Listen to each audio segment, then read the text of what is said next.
এরকম শিক্ষিত মায়ের বউয়ের কি অভাব আছে আমাদের সমাজে?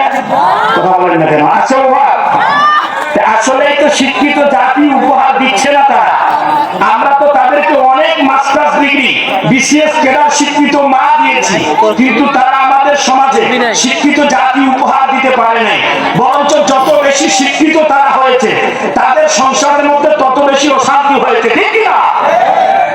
এই জন্য আমরা এখন ওই কথাটাকে পাল্টিয়ে আমরা বলতে চাচ্ছি, এ জাতি তোমরা আমাদেরকে একটা কোরআন ওয়ালা মা উপহার দাও, আমরা তোমাদেরকে একটা শিক্ষিত এবং শান্তি শৃঙ্খলা জাতি উপহার দেবো ইনশাআল্লাহ। আলোচনার মূল হেডলাইন হলো এটা, তোমরা আমাদেরকে একটা কোরআন ওয়ালা মা উপহার দাও। কি ওয়ালা মা? কথা বুঝলেন? কি ওয়ালা মা? কোরআন ওয়ালা মা উপহার দাও। আমরা তোমাদেরকে একটা শুধু জাতি নয়, এমন